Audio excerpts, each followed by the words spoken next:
안녕하십니까, 래필입니다. 11월 5일 두산에너빌리티 보도록 하겠습니다. 두산에너빌리티 보겠습니다. 50원 하락해서 14,900원으로 마무리를 했고요. 오늘은 보합 정도로 마무리를 좀 했습니다. 14,900원으로 마찬가지로 시간의 거래까지 마무리를 했고요. 시간의 거래량은 평소와 좀 유사한 것 같습니다. 일별 거래량도 오늘은 대폭 감소했습니다. 568만 주 정도로 감소를 했고요. 1900만 주 대비해서는 거래량이 이제 상당히 좀 줄어든 모습입니다. 자, 그래서 피크 거래량이 한번 나오고 지금 이제 점진적으로 거래량이 줄었는데요. 여기서 이제 거래량이 계속 줄어드는 듯한 움직임이 나올 것인지 아니면 다시 한번 거래량이 힘이 실리면서 좀 더 강한 상승이 나올 것인지는 다음 주 그리고 11월 계속 지켜봐야 될 것 같습니다. 자, 지금은 이제 기술적으로만 보았을 때는 이제 5일선 위에 자꾸 주가가 유지가 되고 있습니다. 그래서 단기 상승세가 확실히 있다라는 것이 보여지고 있고요. 그리고 21선 자체가 이제 하락세를 멈추고 우리가 기다리는 그런 턴어라운드를 할 수 있는 그런 시기가 다가오고 있습니다. 그래서 바닥 라인을 찍고 지금 이제 주가가 좀 반등을 하고 있는 그런 추세고요. 우리가 지금 단기적으로 보았을 때는 크게 상승을 했다가 크게 하락을 했다가 또 크게 상승을 할 듯 하면서 또 밀리다가 그죠? 오늘 같은 경우도 계속 상승 하락 보합하는 그런 모습입니다. 하지만 5일선과 지금 이 라인 자체가 수렴을 하고 있고 거래량이 줄었기 때문에 다시 한번 거래량이 붙어주면서 이런 꼬리를 메워주는 그런 양봉이 하나가 나온다면 분명히 상승세는 계속 이어질 가능성이 큽니다. 그래서 지금 거래량이 한번 빵 터지고 계속 상승세를 유지할 수 있을 법한 그런 시나리오가 계속 나오고 있습니다. 소식들이 하나둘씩 계속 나오고 있고요. 우리는 지켜보면 될 것 같습니다. 그래서 결국에는 21선이 하락을 멈추고 턴어라운드를 했을 때 그 지점에서의 주가의 흐름을 지켜본다면 이번에도 마찬가지로 그런 흐름이 나올 가능성이 크다라고 우리는 알 수 있을 것 같고요. 이전과는 좀 다른 것은 이제 두산에너빌리티에 대한 그런 재무적인 우려보다도 앞으로에 대한 그런 수주 기대감, 그런 건설사들의 붐이 다시 일어나고 있는 그런 분위기다 보니까 두산에너빌리티가 다시 한번 힘을 낼 수 있을 그런 환경이 계속 만들어지고 있습니다. 그래서 계속해서 우리가 떨어지는 구간에 굉장히 이제 기분은 좋지 않았죠. 그간 이제 힘들게 올라왔던 그런 상승세를 또 블록딜을 필두로 해서 쭉 눌러버리니까 증시도 이제 크게 떨어지기도 했고요. 굉장히 좋지 않았는데 그때마다 이제 분할로 계속 매수를 진행을 했습니다. 실제로 구독자분들께서도 매수를 계속 진행하고 계신 분들도 있을 것 같고요. 그냥 지켜보고 있는 분들도 계실 것 같습니다. 근데 확실한 것은 우리가 그동안 깨지 않던 이런 박스권이 이탈되었을 때는 종목 하나만 이제 그런 식으로 좀 움직였을 때 그리고 아주 좋지 않은 시장 상황으로 진행되었을 때 기업의 기술력이 떨어지거나 아니면은 기업의 재무 상황이 굉장히 악화가 되었거나 아니면은 추후에 그런 기업이 진출할 수 있는 시장이 굉장히 줄어들거나 그런 전망이 나왔을 때는 이렇게 바닥 라인을 깨고 계속 줄고 떨어질 수도 있습니다. 하지만 그런 상황이 아니었고요. 우리가 계속 주목했던 점은 두산에너빌리티만의 그런 하락세가 아니었고 지금은 증시 전체가 계속 떨어지는 추세에 있었기 때문에 그렇게 이제 저런 하락세를 이겨내는 종목이 몇 없었다라는 거죠. 그래서 분명히 이제 뭐 하락세를 이겨내는 그런 종목을 잘 찾아냈으면 좋았긴 하겠지만 사실상 이제 그런 종목 자체는 굉장히 이제 가볍게 움직이는 종목일 가능성이 크고요. 그렇게 가볍게 움직인다라는 것은 세력에 의해서 그런 급등락이 쉽게 되는 종목이다 보니까 장기 투자를 하기에도 조금 어렵고요. 그리고 단기로도 계속 그런 수익성에 집중을 하다 보면은 흔들릴 가능성이 크기 때문에 일단은 그렇게 대응을 하고 있습니다. 그래서 증시 자체가 이제는 저점을 찍고 다시 반등을 하는 추세에 진입을 했고요. 오늘도 이제 증시를 지금 이제 먼저 볼까요? 종목은 좀 이따가 보고 증시부터 보면은 코스피가 이제 0.83% 상승했고 코스닥은 0.03% 보합 수준으로 진행이 되었습니다. 저점을 찍고 이제 또 점점 반등을 하면서 마지막까지 이제 증시가 반등을 하면서 마무리했고 코스피는 2300 중반대까지 반등을 한 상황입니다. 그래서 두산 에너빌리티를 비롯해서 지금 이제 증시 전체가 좀 반등을 하는 추세에 진입을 했다라고 볼 수 있을 것 같고요. 2300 중반대에 진입을 하면서 61선 위로 지금 증시가 형성이 되었습니다. 21선도 이제 본격적으로 반등을 하기 시작했고요. 이런 이평선들이 하나씩 하나씩 골든 크로스가 나오면서 정배열이 되는 그런 상황이 만들어지고 있다는 겁니다. 그래서 이전에도 이제 그런 상황이 만들어지고 다시 급락을 했지만 이번에는 좀 다른 상황이 만들어질 수도 있다는 거죠. 왜냐면은 이미 이제 FOMC에 대한 그런 금리 인상의 기류가 자이언트 스텝으로 유지가 된다. 네. 자이언트 스텝으로 유지가 된다라고 발표가 되었습니다. 그래서 그런 여파로 인해서 미국 증시가 이제 급락을 했었는데요. 근데 오히려 우리나라 증시 같은 경우는 잘 버티고 있거든요.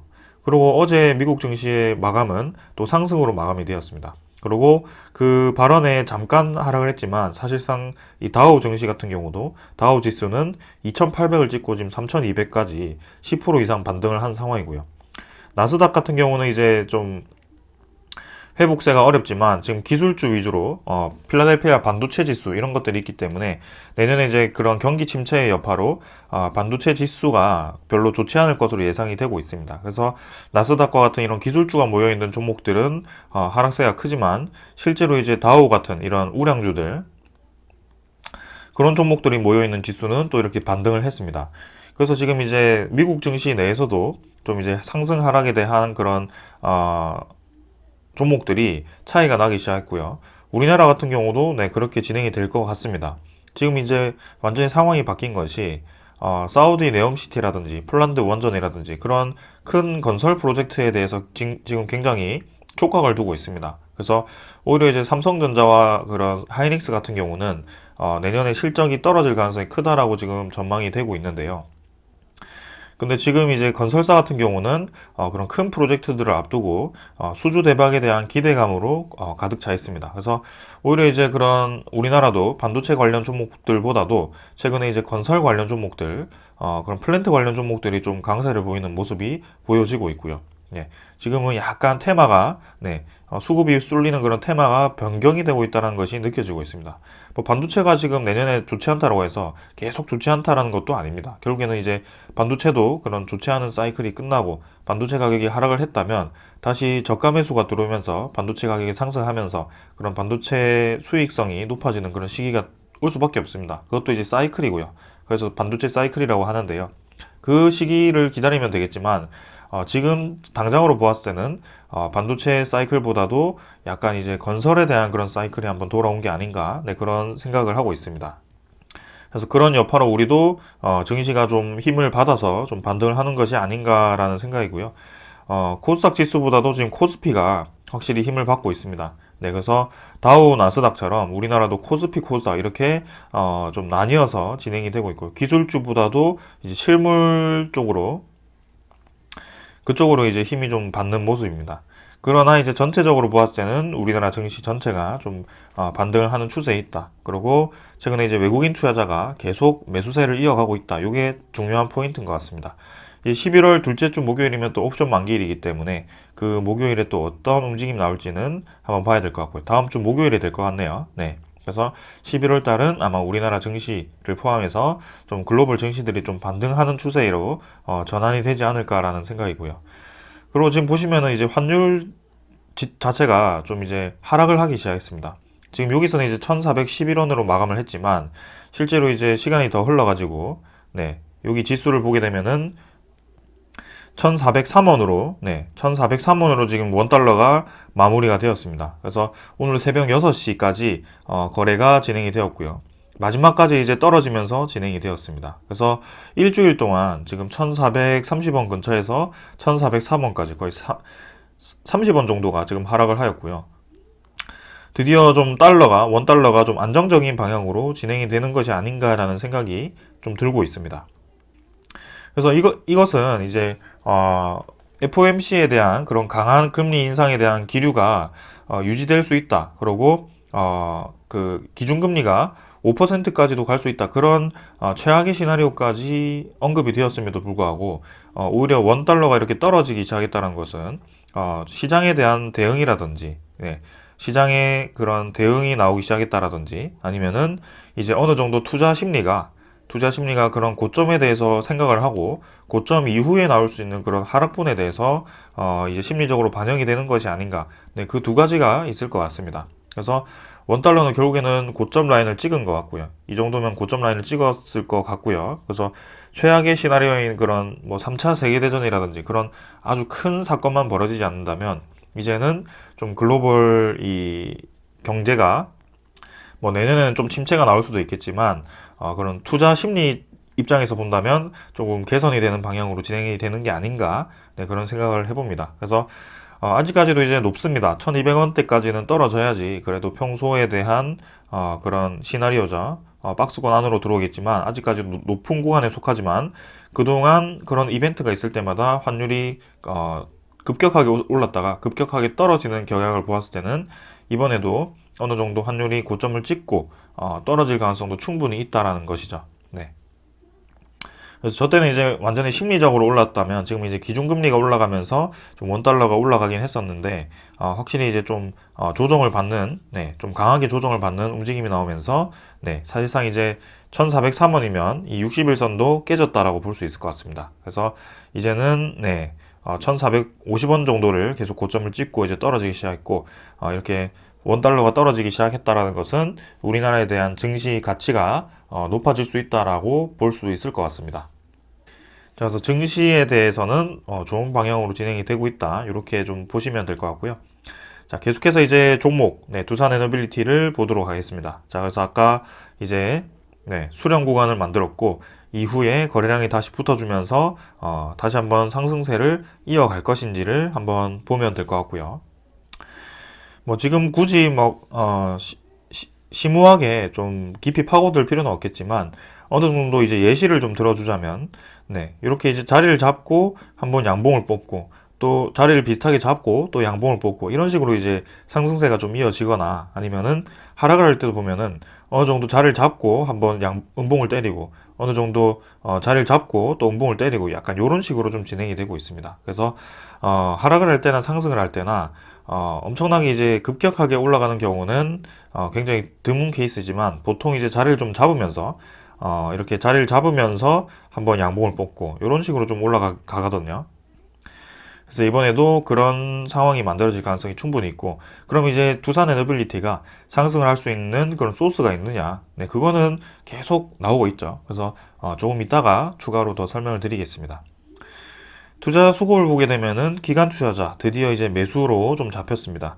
네, 최근에 계속 기관 투자자의 큰 매도량으로 인해서 두산에너빌리티가 좀 힘을 못 쓰는 그런 모습이었는데 오늘 이제 매수 전환이 좀 되었고요. 하지만 금융 투자 쪽에서 대부분 매수가 나왔기 때문에 뭐 크게 좋지는 않습니다. 하지만 뭐 투신 연기금 투자자가 오랜만에 이제 이틀 연속 매수를 하면서 네, 그동안 연기금 투자자가 계속 매도 포지션으로 크게 매도를 했던 것에 조금 이제 안정세가 들어오는 것인가, 네, 그걸 이제 지켜봐야 될 것 같습니다. 그래서 연기금이 포트폴리오를 조정을 하는 것이었는지 9월 말부터 이제 그 블록딜에 대한 소식 이후에 좀 이제 기계적으로 계속 매도를 하는 모습이 보였는데요. 네, 그 매도세가 이제는 끝나가는 것인지 며칠은 더 봐야 될 것 같습니다. 그래서 10월달 내내 그리고 11월 초까지 이렇게 매도를 했는데 이제는 오랜만에 이렇게 이틀 정도 매수가 들어왔고요.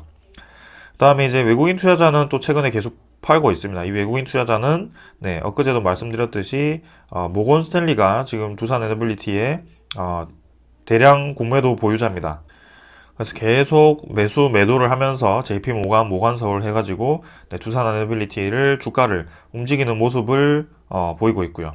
특히 최근에 거래량이 터졌을 때 공매도 거래량이 상당히 많이 늘어났던 점을 언급을 드리면서 또 외국인 투자자가 저때 매도를 크게 하였죠. 그래서 굉장히 밀접하게 네, 진행이 되고 있습니다. 그래서 외국인 투자자와 공매도가 연결이 되었던 것은 네, 하루 이틀이 아니고요. 제가 두산에너빌리티를 줄곧 리뷰를 하면서 그런 정황은 상당히 많이 보았습니다. 그리고 공매도가 늘어났던 것을 이제 획기적으로 이제 줄이는 그런 방법이 있었는데요. 그때마다 유상증자, 뭐 신주 상장 등을 통해서 네, 신주 상장이 되는 그런 것들을 이용해서 공매도를 대량으로 상환하는 네, 그런 움직임도 있었습니다.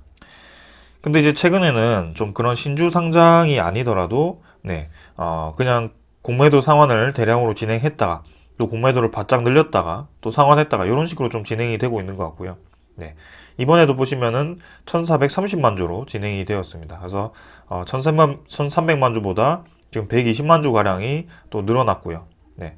10월 31일부터 해가지고 한 230만 주 정도가 공매도 잔고가 또 늘어난 상황입니다. 공매도 거래량이 1거래량이 많아질수록 이 공매도 잔고가 늘어나는 경우가 많았고요. 아무래도 11월 3일도 네, 공매도가 늘어났을 가능성도 있습니다. 근데 이제 오늘 거래량이 확 줄어들면서 11월 4일자로 공매도 잔고가 좀 많이 안정화가 되었을 거라고 보여지고 있고요.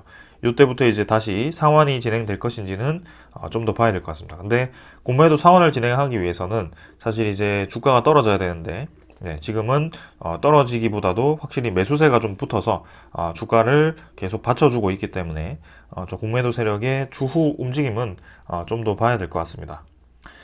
자, 그 다음은 이제 공매도 잔고 이외에 지금 융자 거래를 보시면 융자 거래도 상당히 이제 활발했습니다. 거래량이 확 터지면서 이런 융자 거래도 상당히 활발하게 진행이 되었고 신용 거래에 대한 그런 잔고가 상당히 늘었습니다. 그래서 급등이 되면서 그 잔고가 확 늘었던 것 같고요. 네, 거기에 대해서 신용 매수를 좀 많이 했던 것 같기도 합니다. 네, 그리고 대차 잔고도 지금 이제 좀 늘어나는 방향으로 진행이 좀 되었고요. 1407만 주, 70만 주, 그래서 3060만 주로, 네, 2900만 주보다 늘었습니다. 근데, 뭐, 우리가 아직까지도 우려할 만한 그런, 네, 상승세는 아니지만, 그래도, 또 주가가 올라가기 시작하니까, 공매도 잔고와 대차 잔고가 이렇게 같이 좀 늘어나면서, 그런, 조금은 좋은 방향으로 가는 것은 아닌 것 같아요. 그래서 이 외국인 투자자에 대한 추후 움직임을 좀 더 보도록 하겠습니다. 그래서 추정은 57만 주 매도, 당일도 비슷하게 해서 11.08%로 이렇게 보유율은 유지가 되었습니다. 그래서 사실 이제 두산 에너빌리티가 연말 정도 되었을 때 대차 잔고를 굉장히 활발하게 이용하는 그런 움직임이 좀 있었거든요.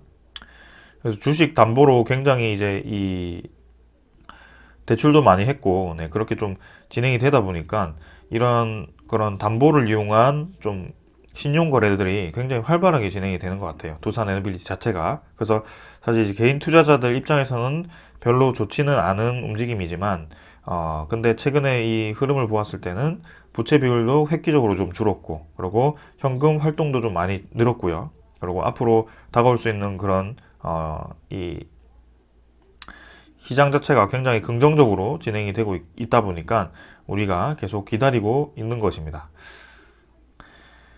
자, 그래서 이 정도로 보고 이제 두산 에너빌리티 소식들 좀 전해드리도록 하겠습니다. 자, 먼저 전해드릴 소식은 네, 폴란드 원전 소식을 좀 더 추가로 전해드리도록 하겠습니다. 자, 한국 수력 원자력과 폴란드가 다시 11월 9일에 만나기로 했다라고 합니다. 그래서 40조 원전 사업에 대한 본계약을 논의를 하기로 했고 배터리와 수소도 같이 협력을 한다라고 네, 전반적인 경제 협력에 대해서 또 추가로 얘기를 한 것 같습니다.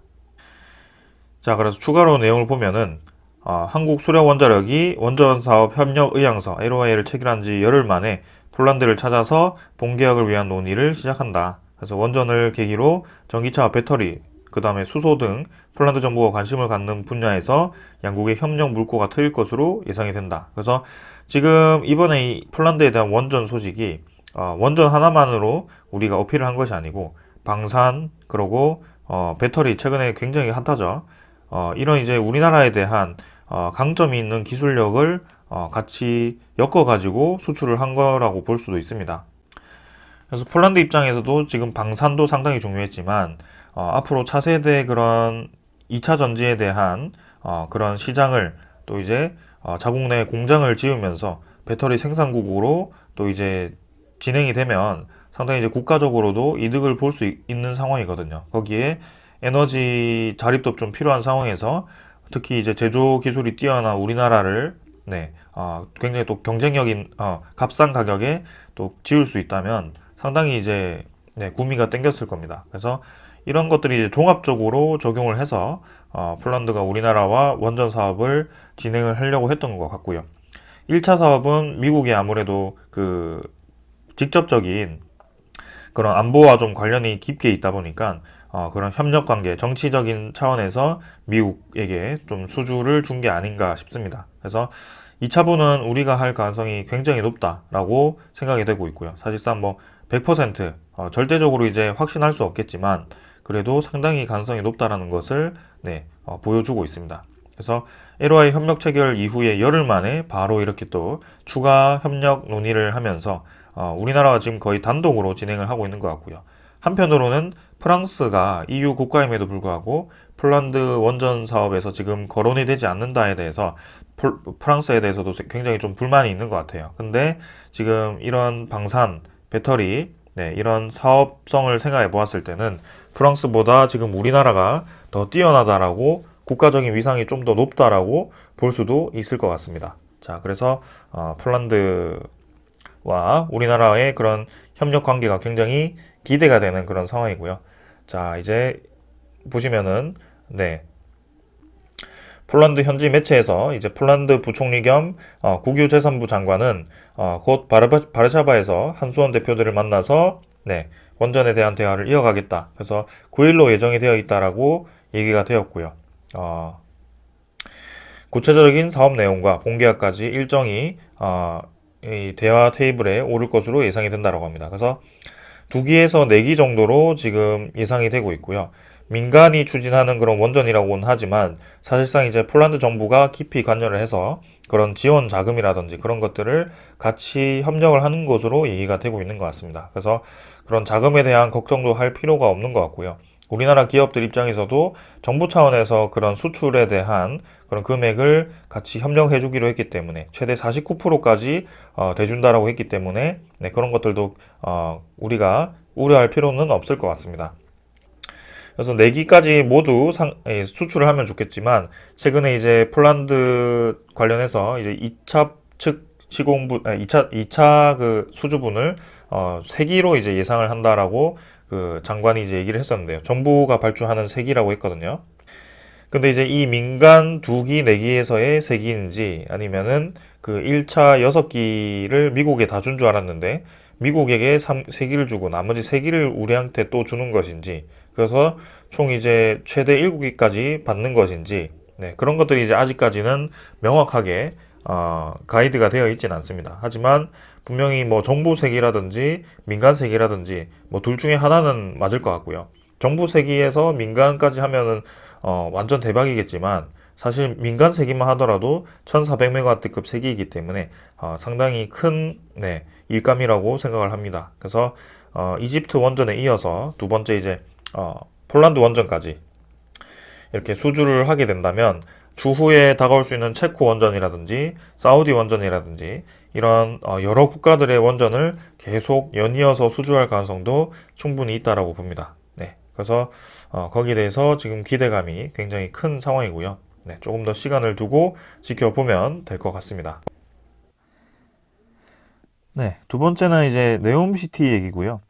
700주 네옴시티의 원전 프로젝트까지 사우디 수혜주를 찾아라. 이런 기사가 나왔습니다. 그래서 뭐 네옴시티에 대한 내용은 다들 이제 많이 들었기 때문에 크게 더 내용은 언급드리진 않겠습니다. 근데 이제 내용을 좀 보면은 네옴시티에 대한 직접적인 그 건설사들, 그 건설사들에는 사실 두산 에너빌리티가 포함이 되지 않은 것 같습니다.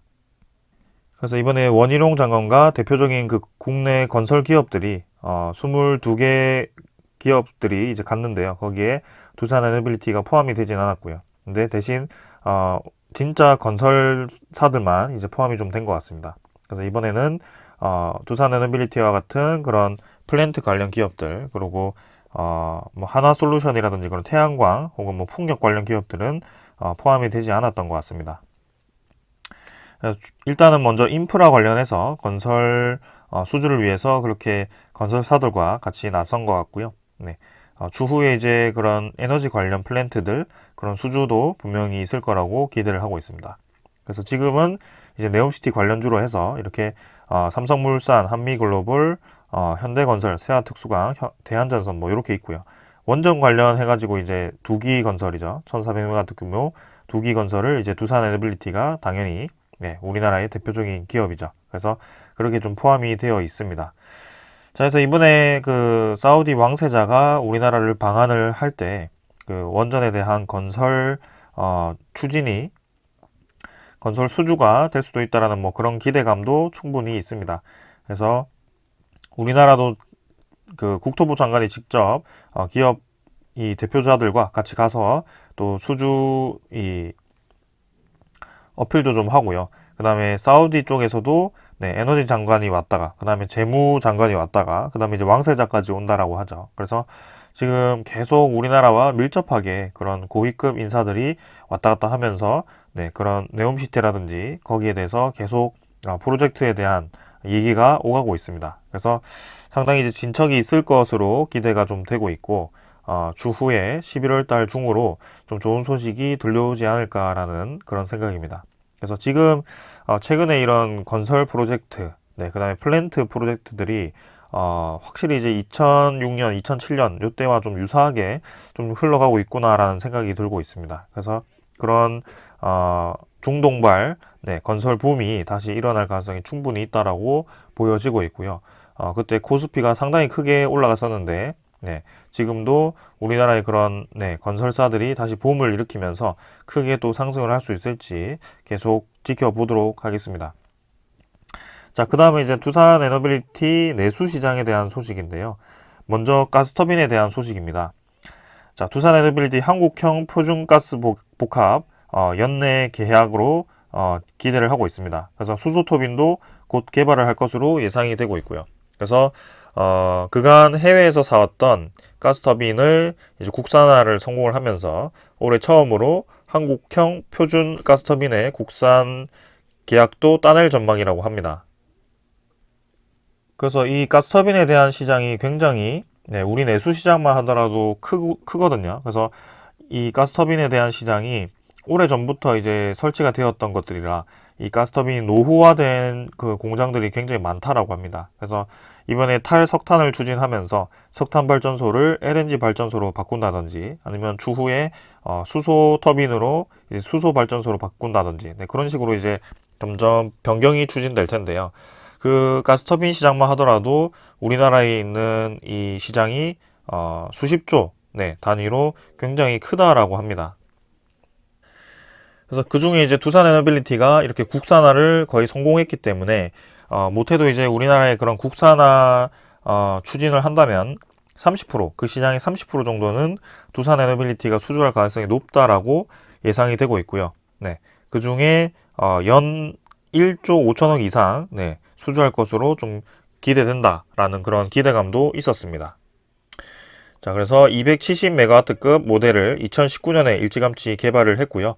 지금은 실증 단계에 들어가서 실증 사업을 진행 중입니다. 그래서 내년에 이제 그게 마무리가 될 것 같고, 본격적으로, 네, 그런 추후에 그 실증 마무리 이후에, 가스터빈 납품에 대한 그런 계약이, 빠르면 이제 올해 이렇게 계약이 될 것으로 예상이 되고 있죠. 그래서 점점 이제 두산 에너빌리티에 대한 그런 야심차게 준비해오던 4대 성장 사업들이 사업화에 성공을 하면서 이런 덩치가 다시 크고 있습니다. 그래서 재무도 이제 개선이 되고 있고 아직까지 완벽한 개선은 아니겠지만 분명히 이제 정부 차원에서 그리고 시 차원에서 이 두산 에너빌리티를 밀어주기 위해서 노력을 많이 하고 있습니다. 그래서 그런 재무적인 결함이 조금 있더라도 지금은 우리 주주에게 다시 손을 뻗을 만큼 굉장히 심각한 상황은 아닐 거라고 보고 있고요. 추후에 그런 움직임이 계속 그래서 기대가 되는 상황입니다. 그래서 GE 지멘스, 미쓰시비, 이탈리아 안살도, 에르기아 등에서 등에 이어서 다섯 번째로 개발에 이제 성공을 한 것입니다. 자, 그래서 가스터빈은 정말 이제 큰 시장이죠. 세계에서 저렇게 5개국밖에 진입을 하지 못한 사업이고요. 지금 우리나라가 거기에 또 성공을 한 겁니다. 두산 에너빌리티가. 자, 그 다음은 이제 풍력 시장입니다. 두산 에너빌리티가 해상 풍력에 대해서도 굉장히 크게 투자를 진행을 했고요. 사실상 이제 2년 전, 3년 전에 풍력 공장을 일찌감치 늘렸습니다. 그래서 제2공장까지 늘리면서 앞으로 풍력 시장에 대한 그런 확대에 일찌감치 대응을 하고 있었고요. 근데 얼마 전에 이제 베트남 쪽에서 네, 그런 해상 풍력의 그런 하부 구조물, 그죠? 지지를 하는데 필요한 하부 구조물에 또 이제 두산 에너빌리티 자회사죠. 베트남 자회사가 네, 그런 덴마크 쪽에 해상 풍력 강국 강 기업과 네, 그렇게 협력을 진행하기로 했었고요. 그리고 그 전에는 이제 두산 에너빌리티가 풍력 터빈을 하는 데 있어서 8메가와트급을 지금 개발을 성공했고, 그것도 이제 전남 신안인가요? 거기서 이제 실증 사업을 진행하는 것으로 알고 있는데, 거기에 이어서 이제 15메가와트급까지 추가로 진입하기 위해서 그 지멘스 가메사와 또 협력을 했었습니다. 그런데 이제 이 국내 시장까지 본격적으로 풍력에 대해서 좀 밀어준다라고 하거든요. 그래서 보시면은 두산 에너빌리티 해상풍력 사업에 청신호가 켜졌다라고 합니다. 그 이유는 지금 정부가 풍력 발전 비중을 대폭 확대하면서 해상풍력 발전 터빈을 개발하는 두산 에너빌리티에 훈풍이 불고 있다라고 합니다. 그래서 해상풍력은 4대 성장 사업 중에 하나인데 두산 에너빌리티로서는 제2의 도약이 가능할 만큼 지금 원동력이 될 수 있다라고 합니다. 그래서 2030년에 풍력 발전 비중을 40%까지 대폭 확대한다로 이제 에너지 정책 개선 방안을 발표를 했다라고 하고요. 11월 3일이죠. 그래서 며칠 전에 이제 발표를 했다라고 합니다. 그래서 원래 이제 태양광과 풍력 발전 비율이 87대 13 정도로 태양광에 대한 발전 비중이 굉장히 컸는데요. 지금은 2030년까지 비율을 60대 40으로 조정을 하기로 했다라고 합니다. 그만큼 이제 풍력 발전에 대해서 재생에너지 비중을 높이겠다. 네, 그렇게 정책을 바꾼 것 같고요.